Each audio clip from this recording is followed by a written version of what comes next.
General Asim Munir ये नापसंदीदा तरीन फौजी अफसर थे इस रोबोट के पॉपुलर के नजदीक, सबसे नापसंदीदा।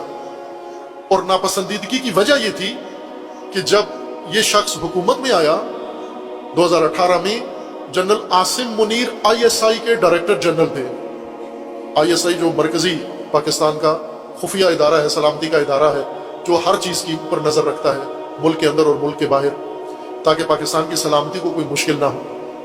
इसको ये शख्स नापसंद था दो वजह से। एक, ईरान का जब इसने दौरा किया था तो ये आसिम मुनीर साथ गए थे, आईएसआई का सरबराह होने के नाते इनका बनता था जाना, साथ गए। और ईरान में जो जाकर इसने बातें की और कबूल किया कि पाकिस्तान के अंदर दहशतगर्दी, यानी ये उस वक्त मैंने तबसरा किया था कि ये सारे हकाइक थे जो इसने बयान किए, लेकिन बेहैसियत वज़ीर आज़म पाकिस्तान का ये खयानत थी पाकिस्तान के साथ। ये बड़ी खयानत थी पाकिस्तान के साथ कि जाकर दूसरे मुल्क में बैठकर वज़ीर आज़म ये कहे कि हम दहशतगर्द बनाते हैं, दहशतगर्द हमने बनाए हैं, हमारे पास मौजूद हैं, हम दूसरे मुल्कों पर हमारे फोर्सेस हमला करवाती हैं, सब कुछ मान के आया। अब ये जर्नल आईएसआई के सरबराह इन्होंने रोका कि ये गलत काम कर रहे हो। ये नहीं बनता कि एक मीडिया के सामने ओपन जगह पर आकर एक मुल्क का वज़ीर आज़म अपने मुल्क के खिलाफ ये सब कुछ करे। कोई भी नहीं करता। किसी मुल्क के अंदर अगर गलती हो भी रही हो तो वो बाहर जाकर उसको तस्लीम नहीं करता कि मुल्क के लिए बड़ी मुश्किल होती है। बाहर क्या, ये एक वजह थी मुखालफत की। दूसरी, उनकी जो पीरनी जोजा थी जिसके जादू से उन्हें हुकूमत मिली, और हुकूमत मिलने के लिए भी उस पीरनी ने जो नुस्खा इसके लिए लिखा वो बहुत ही कबीह था। वो ये था कि इद्दत में निकाह करोगे मेरे साथ तो वज़ीर आज़म बनोगे, और ऐसा ही हुआ। इद्दत के अंदर, इद्दत खत्म होने से पहले निकाह किया इन्होंने, ये हराम काम, जुर्म काम, और फिर वज़ीर आज़म बने। और उनका यही एतक़ाद था कि इस औरत की वजह से मुझे वज़ारत उज़्मा मिली है। चूँकि उस औरत को बशारत हुई थी, रसूलुल्लाह ने दी थी कि तू अपने शोहर से हटके इसके साथ जा और वो भी इद्दत में निकाह कर, तो फिर ये बशारतें। बाहर कैफ, इस औरत और इस औरत के दीगर जो ताल्लुकाती लोग थे उनकी करप्शन के सबूत जनरल आसिम मुनीर जब आईएसआई के सरबराह थे उन्होंने सबूतों के साथ, प्रूफ के साथ बताया कि ये लोग ठीक नहीं हैं, ये वज़ीर आज़म के घर में जो लोग हैं और वज़ीर आज़म के इर्द गिर्द आए हुए लोग हैं, ये गलत लोग हैं, ये करप्ट लोग हैं। और इन्हें ये बात बहुत बुरी लगी और इन्होंने जनरल को आईएसआई के ओहदे से हटा दिया और उनकी जगह पर दूसरा सरबराह आ गया जो उनका बड़ा चहीता था। खूब, ये जनरल बहुत नापसंदीदा क़यादत थी इनके लिए।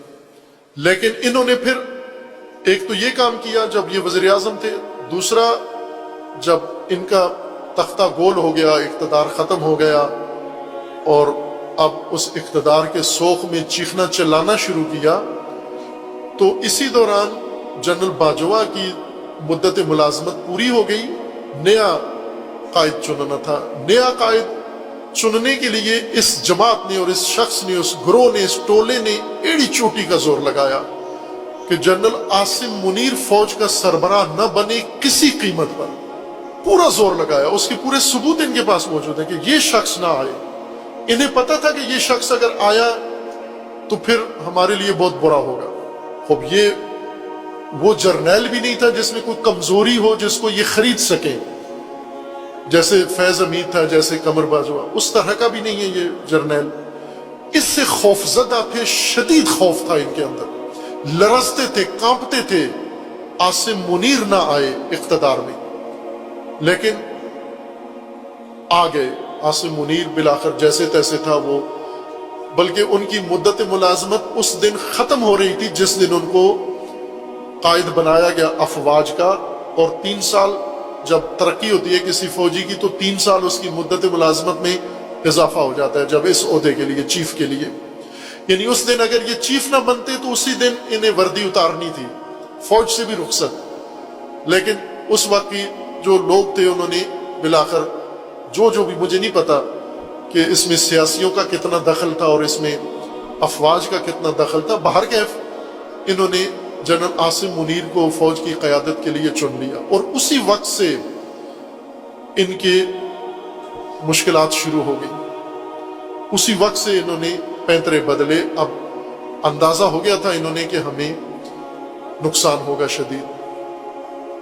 انہوں نے یعنی جنرل عاصم منیر کو فوج کا رہبر بننے سے نہیں روک سکے، تو اب جنرل عاصم منیر کو کردار کشی یا فوج سے نکلوانے کے لیے انہوں نے کوششیں شروع کی۔ یہ جو 9 مئی کو واقعہ ہوا، وہ اصل ماجرا پیچھے داستان یہ ہے، یہ کہانی یہ ہے